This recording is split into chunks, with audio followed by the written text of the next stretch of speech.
Hey guys, I'm excited to share this with you. So many of you saw the original library tour video several years ago, and it was beautiful. It took me years to collect those books, and it's taken me years more to continue reading and collecting books, but I'm so grateful to be blessed with a room dedicated to just a place where I can come and read, reflect, exercise my body. I have a little gym here, pray, all these things.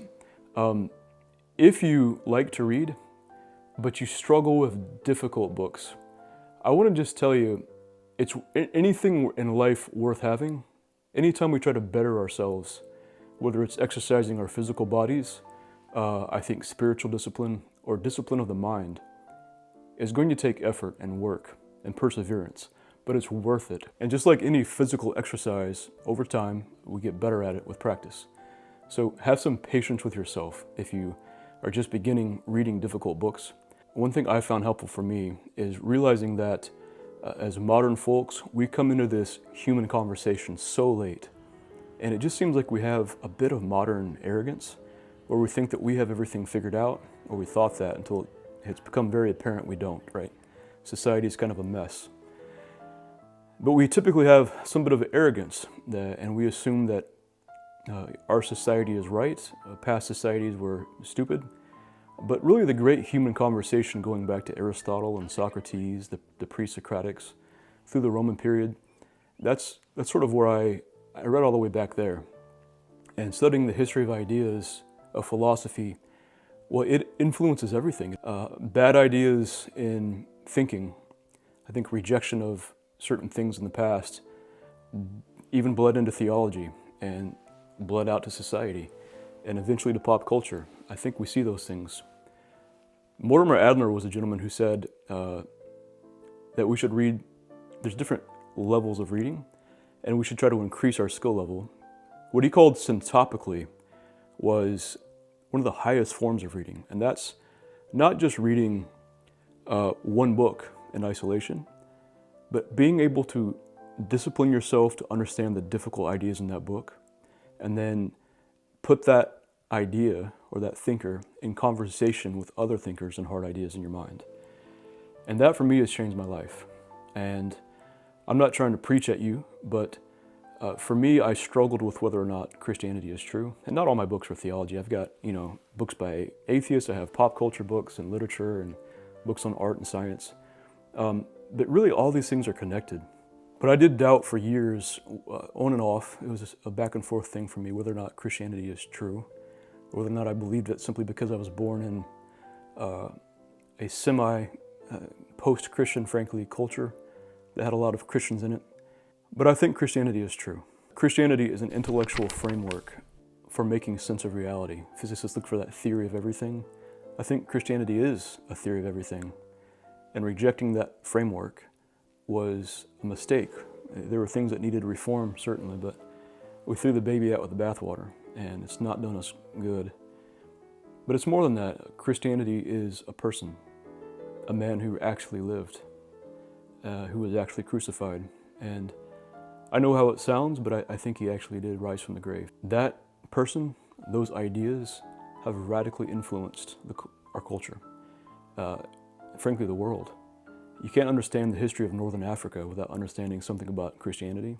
You can't understand English literature, Milton, Shakespeare, French literature, without knowing something about the Bible. So I'd like to suggest just try to have an open mind and stay humble. Some atheist friends told me, no, you don't need religion or theology, you just need philosophy.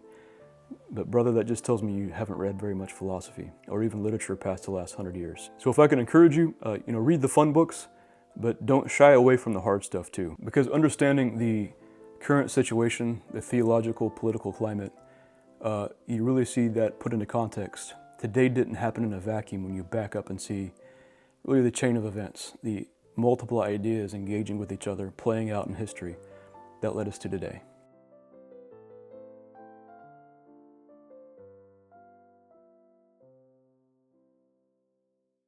I arrange my books topically and semi-chronologically, and that helps me because I have a bad memory. I've done so many things in my life, different careers, and I'm pulled so many different directions even now, that some of the books I've read, I don't remember them very well. And having them arranged like this, when I'm in my library, I kind of have them organized such that my mind can see how they fit, where they fit in history or how they fit into some topic. It's been very helpful for me. But it's not the only way to do it, certainly. Whatever works for you, right?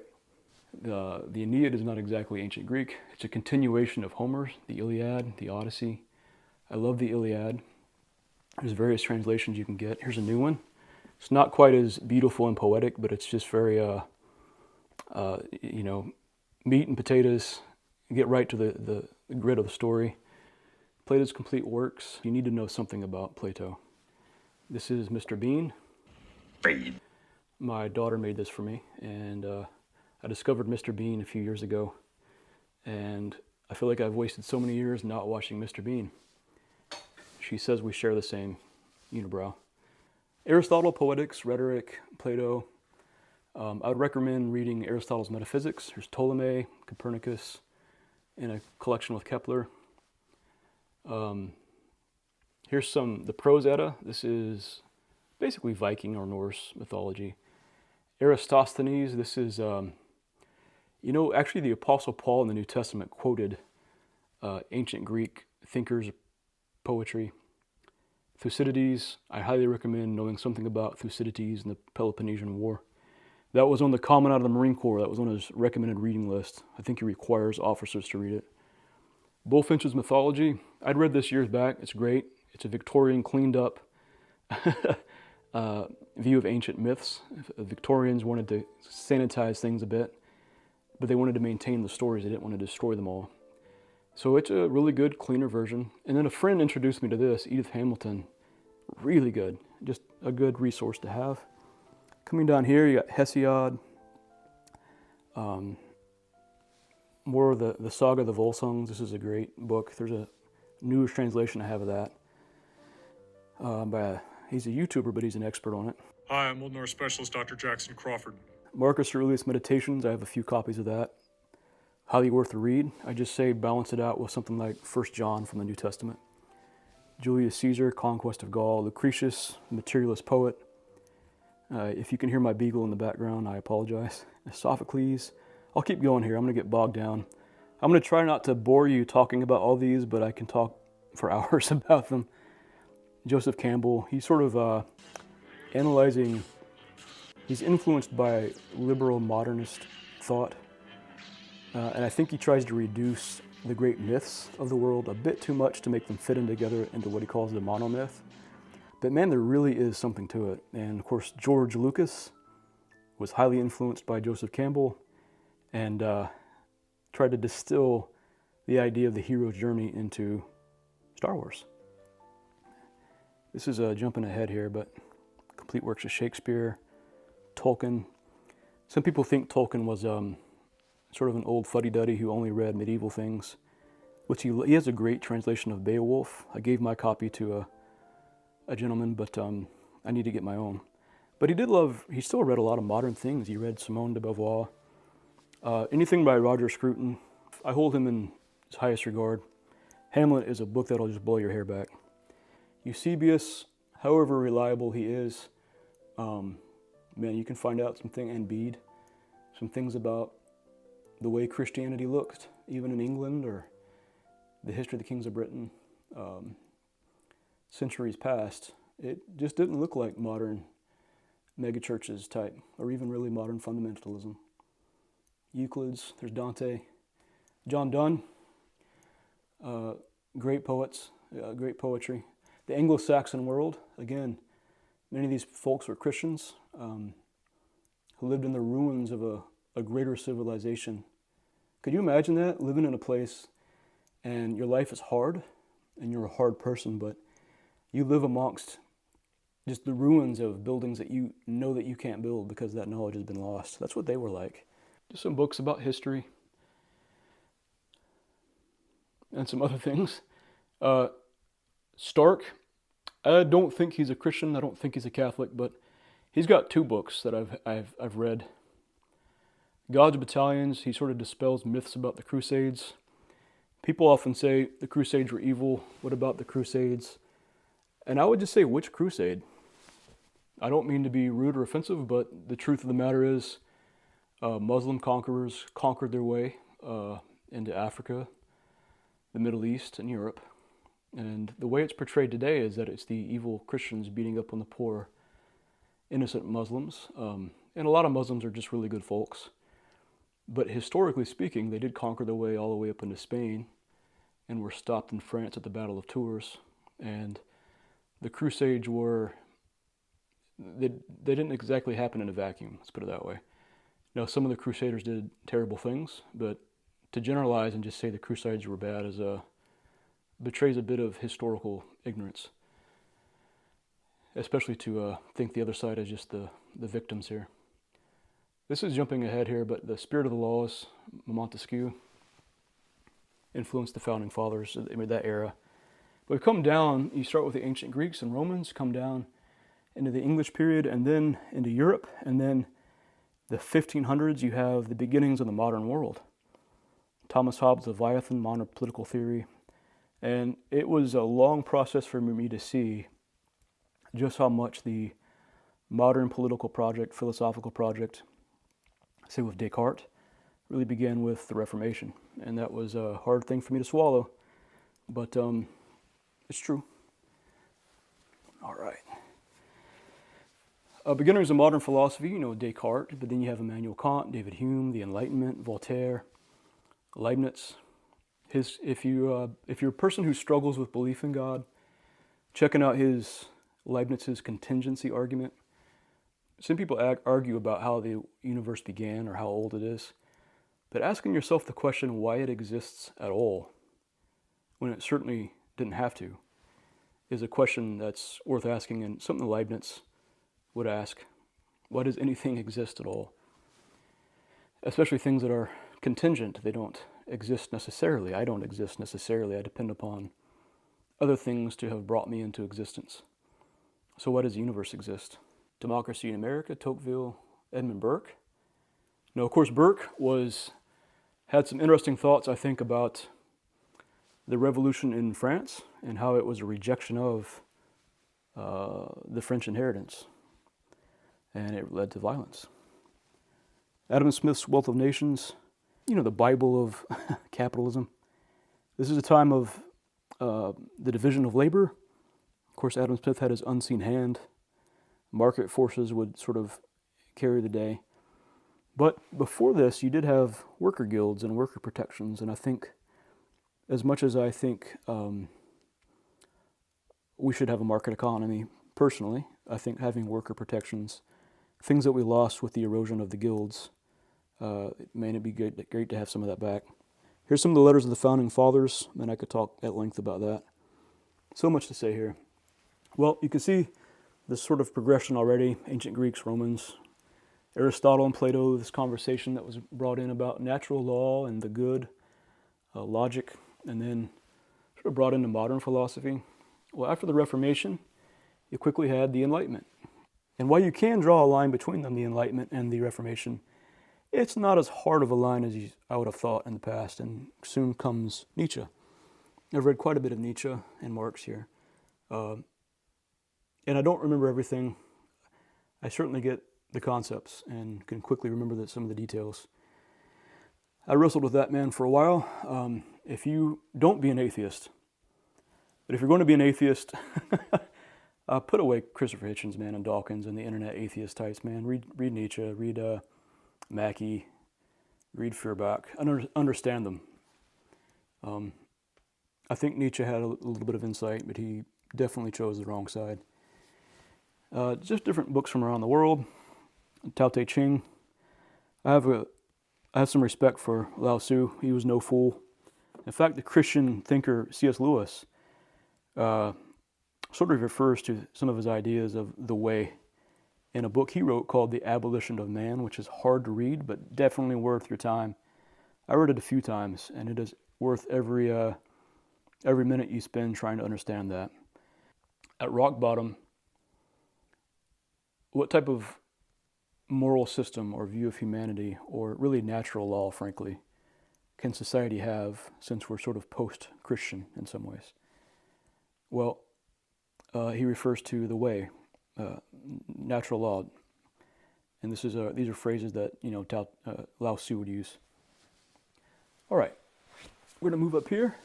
I have some history of philosophy books. These are great. I got a lot of these on thrift books. I got some of them at Barnes & Noble, so my set doesn't match. Oh, here's little short introductions. Some of these are good, some of them are okay. Roger Scruton wrote these. Very good. Kant, this book starts a little, I don't want to bore you, but this starts, it's a little bit boring, starting with monads, a philosophical concept. But then once you get through that part, it really gets great into explaining Kant. And I do have some respect for Kant. He was a highly intelligent man. But I think he's really frankly dealing with the aftermath of the Reformation, the Enlightenment, and the loss of too much, frankly. And he's trying to figure out what to do with it. I think there's a bit of arrogance there, but these books by Copleston and by Scruton, highly worth a read if you want to understand world thought. I do have some books on science here. And there's Leonard. This is Roger Penrose, a colleague of the late Stephen Hawking. Got some books by Feynman. Now, I've heard a physicist tell me this is not how they teach physics anymore. There's other stuff that's better, but I still enjoy these. Faraday, genius.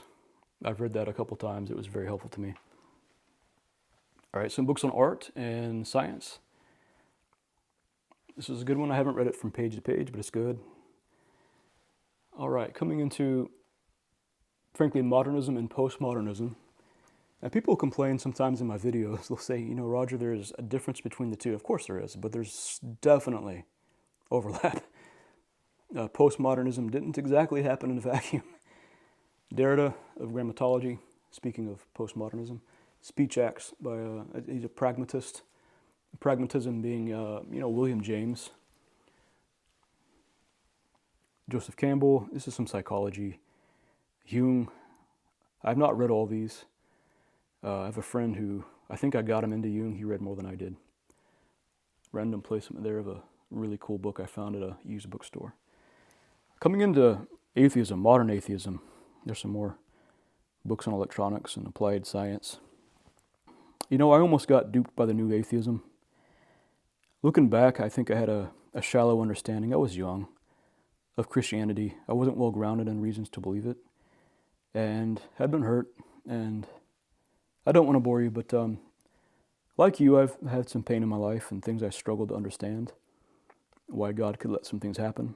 And I had what Christians call sin. I had things that weren't right in my life. And I think just despair, cultural peer pressure away from religion at the time in the mid-2000s, 2000, teens. I almost fell prey to these guys, and then you realize, I'll probably share some thoughts in a video in the future, but the new atheists, man, I don't mean to be rude, they didn't know what they're talking about. I mean, it was embarrassing. Now that I've read more philosophy, theology, history, culture, Richard Dawkins did not understand in the slightest, even at elementary level. He was debunking arguments for the existence of God. He didn't understand them in the slightest. It's embarrassing. Christopher Hitchens is the same. I love Hitchens. I've prayed for the man. I'd love to see him again one day. I don't know that that's the case. But witty, charming, funny, but man, was he wrong. Spectacularly wrong so often. But these books I revisit. Bertrand Russell, his daughter wrote a book about him because he had a theory of happiness. A famous atheist, British atheist, he debated Copleston, who wrote those philosophy books I shared. Turns out perhaps he wasn't so happy after all. Lawrence Krauss, A Universe from Nothing. Again, intelligent man, even in this book, he just doesn't understand the argument he's trying to debunk. Okay, this was a game changer for me. If you know me in real life, I have left frankly, my Protestantism behind. I love my Protestant friends. I consider so many brothers and sisters in Christ and remember so many good things about them. I can tell you stories of pastors who very flawed.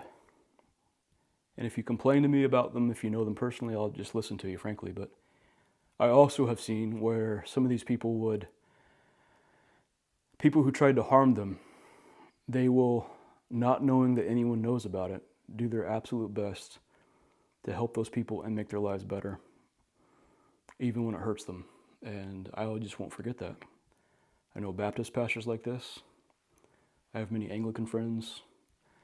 But these are the first few centuries of Christian writings, the Apostolic Fathers and Justin Martyr. It's astonishing to me that we have so many writings from around 2,000 years ago up through the Council of Nicaea.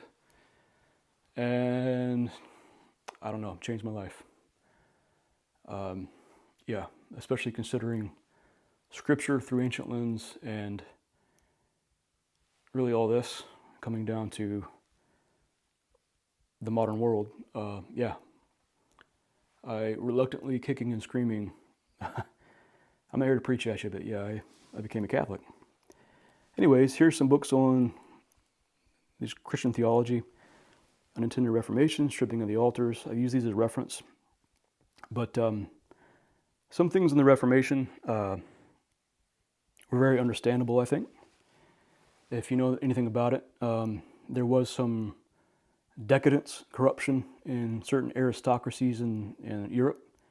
And there were some people taking advantage of the indulgence system, etc. But even that I misunderstood as a Baptist. You can read the official writings. It wasn't as I was told.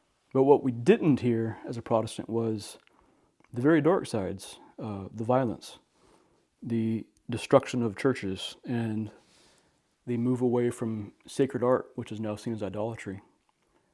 And really the beginnings of the modern world and the secularism that we see today. Hold up, now that got heavy, and I want you to understand what I'm not saying is this isn't an atheist are bad people, Christians are all good people, a type of a situation, right? This isn't Catholics are always the good guys and no Catholic ever did anything wrong, and all Protestants are bad, and that Protestants today would do these things. No, I think it's indicative of, it's symptomatic of human nature. There's something inside of human nature that has a propensity to do terrible things and good things. But I think what I'm trying to say is that one, evangelical Christians, Baptist Christians, etc., are often taught a very one-sided mythology about the Reformation.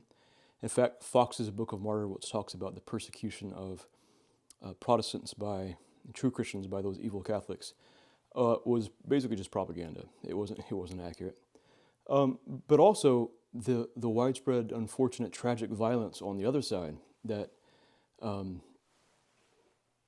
basically just destroyed Europe and spread throughout the world. That's usually not really thought through by, at least it wasn't by me as a Baptist Christian. As a Baptist, I would say, yeah, but we Baptists wouldn't have done that. We're the secret, peaceful, true Christians going all the way back, secretly underground to Jesus. But that's really not true either. There's approximately zero evidence of that. And the idea where Baptists would associate themselves with various heretical groups throughout history, just so that they could try to find something in common with those groups to say that, yeah, see, there we were, the true believers. That is a very, very false narrative. The reality is, and what I'm really trying to say, is that the Reformation, there were bad priests, there was some ignorance in the priesthood in certain sections of Europe. The Catholic Church was aware of this. Some lay people knew Latin better, unfortunately, than some of the priests. And there have always been, there are bad bishops now, there were bad bishops then, there were corrupt people in the aristocracies that played, human nature.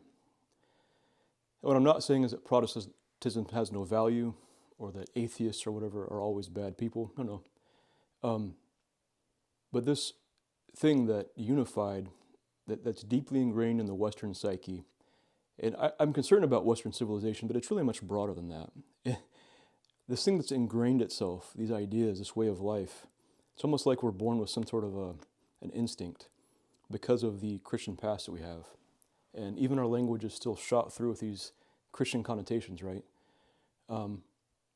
That was fractured at the Reformation, and that's what I'm trying to get at.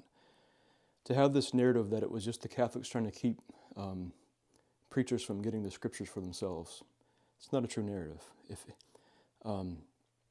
That there was no damage done during the Reformation, that there was no violence done by many Protestants, unfortunately. That it's just those evil Catholics, that's simply false, demonstrably false. that was hard for me to come to terms with. And then just think through it. Immediately after the Reformation, modern philosophy, in some ways good, in many ways bad, began to take shape.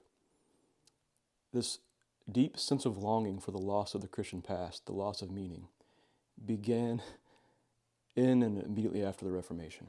That's not a coincidence. So that's what I'm trying to say, okay? So I'm not attacking you as a person. I suspect that you might be like me, you didn't know these things, you're not aware of these things, but it is what happened, and it's something that I had to be honest with, right? So that got heavy. I wasn't attacking you, all right? St. Augustine, so many good things. This is a very humble man, and he's worth reading. I can't agree with him on everything. I just can't.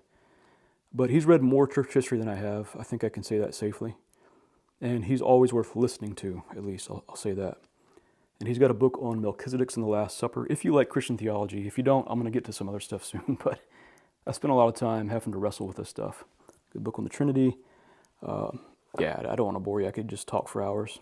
The Bible and the priesthood. Council of Trent. This is St. Augustine on faith and works. If you're looking to him as a Reformed person, if you're a Reformed Christian, you got to read that one. Ratzinger on Introduction to Christianity is great. There's some Aquinas. His arguments for the existence of God are helpful. All right, here's some Bible commentaries. I kind of shifted gears into Catholic thinking now. Genesis 1 is ancient cosmology. What is that document? What is that book meant to be? Scholarship about the New Testament. You know, I thought there were a bunch of contradictions. I hated it when Christians tried to reconcile the Gospels, and it just seemed like they were just twisting things beyond what the text is doing just to make it work. And I think they meant well, but sometimes they do that. So I had to wrestle through that. Does that disprove God? Well, of course not. Even if there is an error in Scripture, it doesn't disprove that God exists. But I don't think there are errors in Scripture in this sense of a hard contradiction. But there are differences between the Gospels. Why? There's some commentary about from various perspectives on the Scriptures. I have more elsewhere. More theology, apologetics. This is early fundamentalism. A friend of mine, when I was a rather fundamentalist person, got me the fundamentals. Those are the early documents of the fundamentalist movement, which of course was a reaction against modernism. You know, you go back over here, modern philosophy snuck into Christian theology, really, I think even slightly before the Reformation, but especially it hit hard in the Reformation. And then, boy, I think people wrestled with what part of this is true? And liberal theology became a thing based on German rationalism. And some folks, very educated folks, started to say that, okay, well, miracles don't happen, of course, because of David Hume, so what part of the Bible is true? Well, let's keep the morals, like Thomas Jefferson would say. But we don't really accept the idea that God acts in the world, because we have science now. So the fundamentalists were reacting against that and saying, no, you're compromising what the biblical text says, and that's what that movement was born out of. Some B.B. Warfield, highly intelligent, very educated Princeton guy, but I think, unfortunately, that movement spiraled downward very quickly. It became anti-intellectual in ways that its founders didn't really intend. St. Thomas Aquinas, this is a good book making sense of, it's dense, but making sense of arguments for the existence of God. This gentleman, I think, if I recall, is an Anglican, but he studies the history of the papacy. Man, if you start looking into the history of this stuff, it is just not as easy to deal with as you might think. J.N.D. Kelly points out that, in the early church, baptism, the sacraments, weren't really what I thought of as a Baptist. So, various perspectives here. Scholarship about the New Testament. Metzger was very respected. He knew Bart Ehrman. This is a book highly worth reading if you struggle with the differences in the Gospels. More Christian theology. Here's Bart Ehrman himself, an agnostic, sort of leaning towards atheism scholar who left a rather fundamentalist Christianity. because the Bible disappointed him when he studied it in detail. That almost happened to me. But by God's grace, a friend helped me. And here's some scholarship about Jesus. This idea that Jesus didn't exist at all, that you hear on the internet, is absolute it's dog crap, man. Here's, excuse my crudeness, but here's various historians who are Christians and not Christians talking about the life of Jesus, even about the priesthood there with Bergsma. Guy worth reading. Books on the resurrection, the evidence about the life of Jesus. These are written by Christians, but they're collecting and summarizing, talking about the historical data that most historians think that Jesus existed, that he was crucified. They differ after that, but this is sort of talking about that. I think the man got out of the grave, and to this day, I know how it sounds.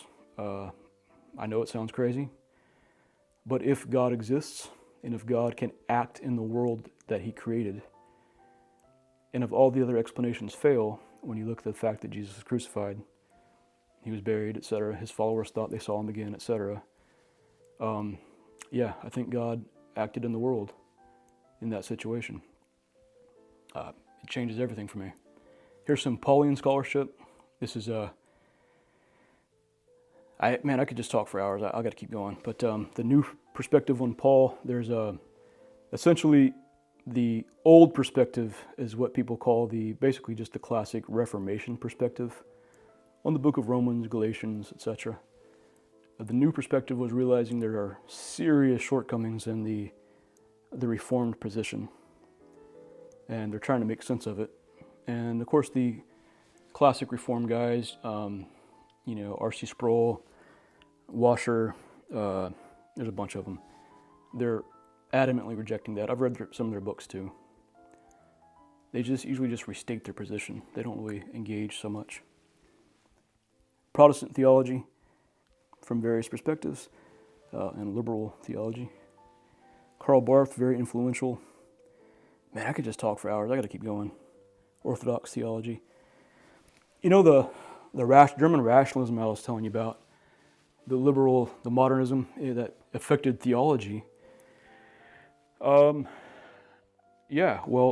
Barth is sort of reacting against that. He just didn't quite get where I think he needed to go. Up here you have some Tolkien. I love Tolkien. I've not read everything he wrote, but it's just fantastic. There's also a book by a lady named Holly Ordway. Highly recommend you check it out. But it's talking about his life. It's sort of a spiritual biography, and that book is absolutely, if you're a Christian, or if you just are interested in Tolkien, or The Lord of the Rings, or struggle things in your life, that book is absolutely worth reading. This is a great piece of classic art. My wife, excuse the dust, we just moved in here. I haven't cleaned up yet, but my wife got that for me. I think it is really encapsulates everything that I've ever studied and tried to make sense of. It's the transcendent meeting what's here. It's the divine meeting the physical. It's not in a blasphemous way or a way that reduces God, but in Christ and in the Eucharist. Emmanuel, God come to us. So much symbolism in that picture. It's beautiful. All right. Chesterton, worth reading. I've got some fiction up here. I'll probably reorganize that. Man, I have thoughts about Dune. Maybe we'll talk about that later. Dostoevsky, I've not read everything by him. Absolutely worth reading. I will say that. Steinbeck, I'm actually not a huge fan of Steinbeck. I feel like I should be, but I'm not. Hemingway, probably the same. Good writers. Dickens, Ulysses. This is sort of literature. I have more elsewhere. More literature, Dostoevsky, the classics. This is I have a dedicated section to Scruton because in the modern world, there's just a general sense of loss. There's a loss of cultural identity, of meaning, who we are, what we're supposed to be. It's just been replaced with consumerism and workaholism and ideologies like Marxism and all these things. Scruton I think is rejecting Marxism and postmodernism, is trying to make sense of it all.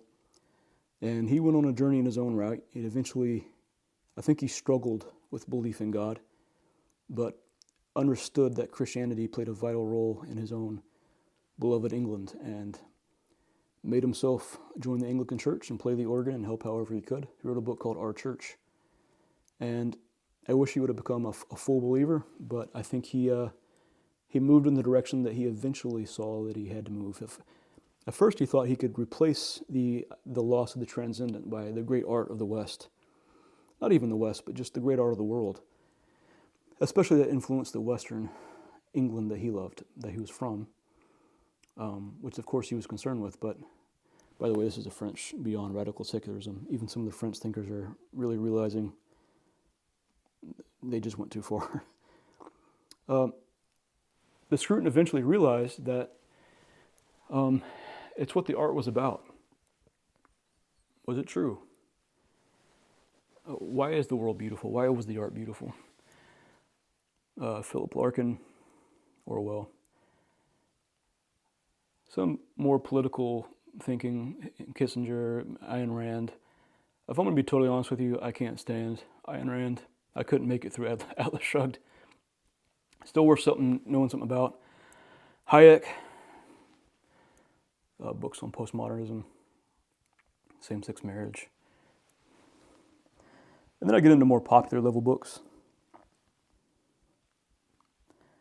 Justice by Michael Sandel sort of offers his own survey of the history of thinking about what is just, what is fair in society, and then offers his own idea.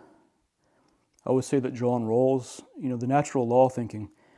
I don't know if I've told you this, but I went to hear a lecturer who I think he did advise the Supreme Court on things like the gay marriage case back in the day. I talked to him and I said, what about like John Locke and natural law? This is years ago, I was much younger. And he sort of mocked the idea of John Locke, natural law. I said, all that's gone. I mean, yeah, but that's what our Constitution is based on.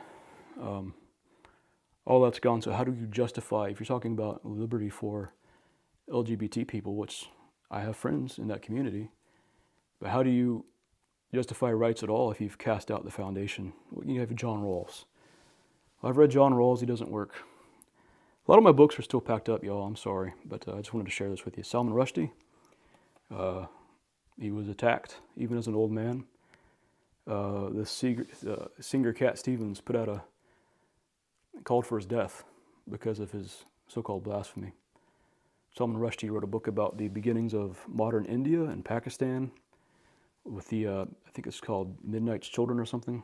It's about when the English Empire pulled away decades ago and the creation of those two states as they are today. He had thoughts about Islam, and they called for his death. In fact, as an old man speaking in the States, I think New York, he was stabbed by a young Muslim.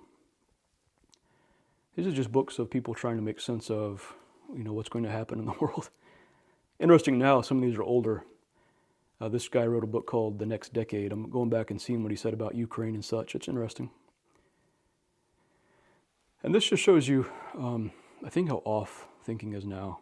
She worked with President Obama. I'm not a huge fan of the Republican Party, frankly. In some things, I can't defend what all conservatives say. But I think the other side, it just is lost in this postmodern power struggle thinking that is not quite accurate. And this is just a very unhealthy way. It's not just about being kind to gay people anymore or being fair to people who are not white, Anglicanized folks. 'Cause I'm with you on that. But unfortunately, they've went far past that. That was, makes you wonder how much of that's true. That was shocking. People trying to make sense of globalism economically. I read that. Man, I could just talk about all this for a while. Exit Right, he was talking about left-leaning figures who shifted towards the neocons. Christopher Hitchens being one of them. This is The Fate of Achilles. I love the Iliad. I pay a little bit of money for that, but I just love that little plate. I don't know that love is the right word, but I very much like this plate, this reproduction. This is, yeah, actual critical race theory, the sort of ideas, source texts. The Strange Death of Europe, Douglas Murphy. I like to mix up, these are all, we're coming into modern, by modern I mean contemporary, recent thinking about the last several decades of the way society should be, what's going to happen in the world.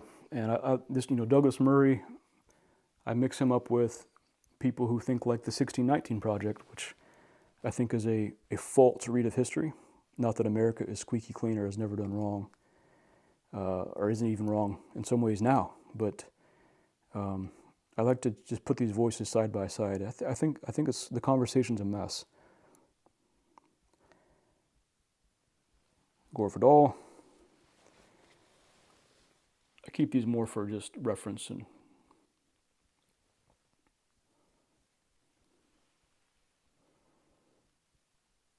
biographies about presidents. Russell Kirk, classic American conservative.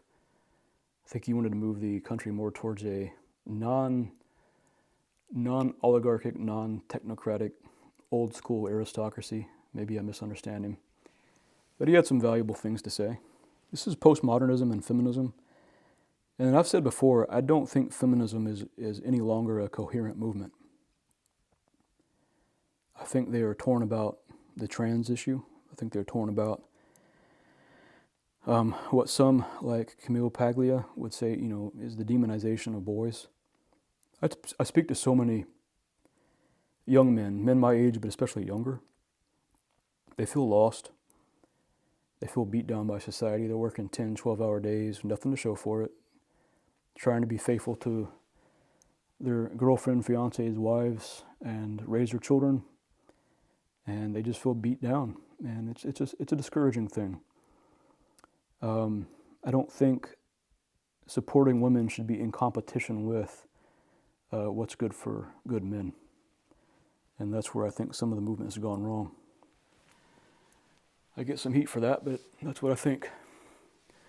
Some books about Islam from various perspectives, and some very pro-Islam, some pro-incorporating it into the West, some adamantly against it, some who recognize the concerns.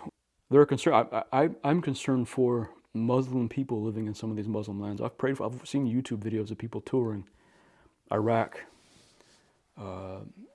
Turkey, various places.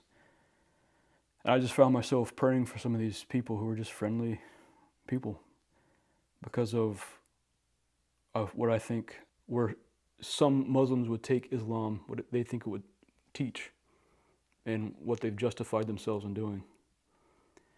I can't say that I think Islam does lend itself towards some problems in places. This is, I try to wrestle through the abortion issue. I don't want to preach at you, but if you want to read books about abortion from a solidly pro-life position, I do recommend this one. It's a little dense. But he made the argument that we know scientifically, and I didn't know this for a while, but I'm quite convinced of it now. Scientifically, we know what a quote-unquote fetus, which is just Latin, and we know what that word means. What an embryo is, it's just a human life in an early stage of development. And I'm not trying to preach at you, but it just is what it is. And so what he was concerned about, this gentleman and his co-author, Robert George, very, Ivy League educated, very respected fellow, was that corporations, if you deem these things not human life, which we know that they are, embryos, they're just like a toddler. It's just or an adolescent or a teenager. It's just a word for a human life in an early stage of development. That corporations would mass produce them and destroy them for profit, and that's not necessary. And he's like, we need to be very clear about this. And I'd say that he's right. I think, Democrats used to say, let's keep abortion safe, legal, rare. It seems to me that the tune has changed a bit to where they see it more as a moral good. I think future generations are going to look back at this and judge us for it, if I'm being honest. Books about homosexuality legally in America, the different philosophy. This is Christopher Hitchens' brother, Peter Hitchens. I have mixed thoughts about him, but he's worth checking out. More Tolkien. Flannery O'Connor, highly worth a read. It's hard to read. She deals with difficult things, racism in the South, very disturbing imagery, but she always leaves you thinking about something important. Rudyard Kipling. I've not read all of these, author of the Jungle Book. I just finished reading with my son, If, his poem If. It's a meaningful poem. Various poems, Joyce Carol Oates, short stories, things like this. More literature. I'll finish organizing this soon, but it's close to where I need it to be. There's Robert George again, In Defense of Natural Law. Brick Lane. Interesting book, more Gore Vidal. Economics, and I need to move these over to my biblical section, but the Nag Hammadi Library. Books on Israel's history. The various economic perspectives. You know who Alan Greenspan is, but Thomas Sowell, Milton Friedman, and then their competitor, John Maynard Keynes, who tends to be, the Democrats tend to look to him, or Joseph Stiglitz more recently. If I'm being honest, I wish the debate had just stayed between third-way economics and sort of a quote-unquote free market laissez-faire. But man, the conversation has just shifted so far beyond even what Hillary Clinton was saying a while back into, I think, full Marxism for some of these folks. Man, it's madness. I've set up this home oratory. I have the scriptures here, and I come here and pray, often with my children. My son and I, we come in here, we work out and talk, and then as soon as our workout's done, we turn the music off, and we spend some time in prayer. And sometimes we just freestyle. Sometimes we pray the Jesus prayer, St. Michael prayer, things like this. We believe in the communion of saints, so we ask people to pray for us. If you're a Catholic, this is a good study Bible. I haven't read it all, but highly recommended. Prayer books, St. John Henry Newman. Dark Night of the Soul. This is a pretty dense, difficult book. I've read it twice, I think. I'm going to read it again, trying to make sense of it, but it's sort of I think this saint is describing the detachment, the slow detachment from earthly possessions, materialism, cares of life, and increasing love for God that prepares you, I think, for coming to know God, I think, finally, in the next life. But the discomfort that the soul, who's maybe has disordered loves, attachments that aren't great, the feelings of abandonment or confusion. Catholic social teaching, some of these are official, some of these are not. World on Fire is a Catholic publisher. They put out some great, really nice printed books. Chesterton's absolutely worth reading. The Everlasting Man, Orthodoxy is highly worth reading. Second Vatican Council, other Catholic texts. I still think this is a theological masterpiece, with plenty of scripture references or references to historic Christianity. I spent some time with Newman. The gentleman helped me a bit, and I respect his courage. Aesthetics. Rene Girard, this is a book about him. Man, it's great.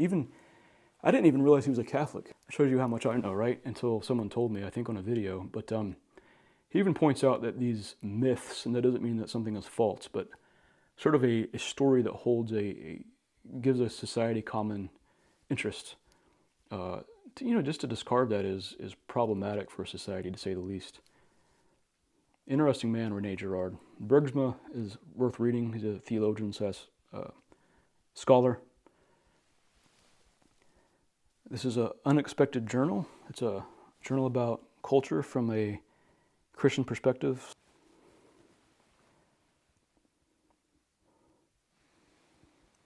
These are some Greek study tools. I have more. Some of these are outdated. but I still keep them for study. I'm still moving weights in, but my son and I are getting some good exercises in. Sometimes my daughter comes exercises with me. Above my weights, I keep this Rocky poster. I think most of life is a fight. The first time I was punched in the face, it was a revelation. I think you have to learn to take those hits and keep going. And life, the world, will not just punch you in the face, it'll keep punching. It'll kick you in the gut.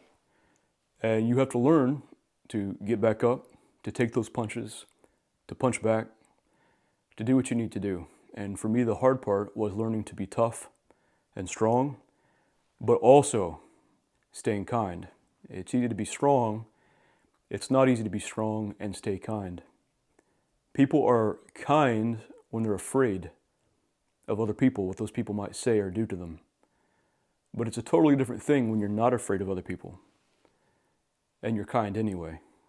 To be genuinely charitable, to wish the good of your enemies.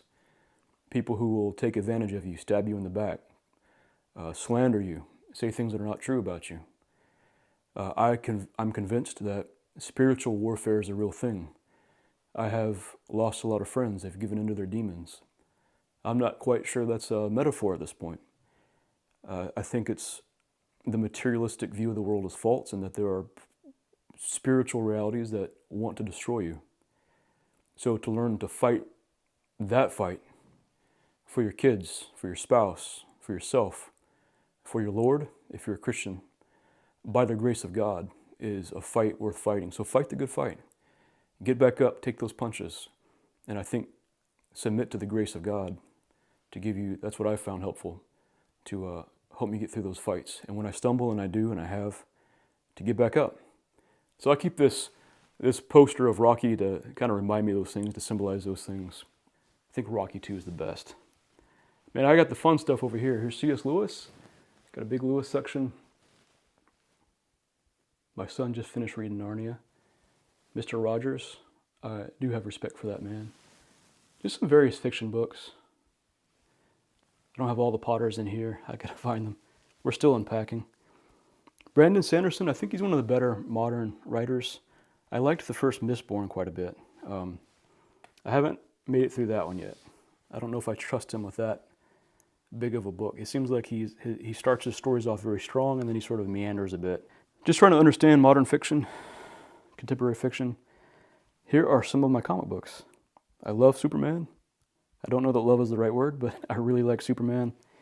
The good stories. He's hard to write, so some of the writers just don't do well. Some of them do very well. Batman, Justice League. Pathfinder, so very busy, but I try to make time to play with people I care about. 90s Star Trek books, or Star Wars books and Star Trek books. Star Wars pre-Disney, before the dark times. Captain America, others. Some books about writing. Got my briefcase. I demoted Neil Gaiman over there in the corner. Man, that is from 2008. Just shows you how much time has changed, man. Some technical stuff for making these videos. Some equipment. Turns out making YouTube videos takes a lot of work. And here's a desk where I do some of that work. Man, all that got heavy, and I apologize for that. But I want to thank you for coming into my home, in my library, and spend some time with me again, talking about these big ideas and some of the nerd books. But my pre-workout's kicking in, so get out. Oh, but one more thing. I hope you know your life matters. Someone cares about you. Dark days pass. No matter how dark the world gets, there's always hope. So whatever you're going through, just keep fighting the good fight. Life is worth living. Thanks for watching. God bless.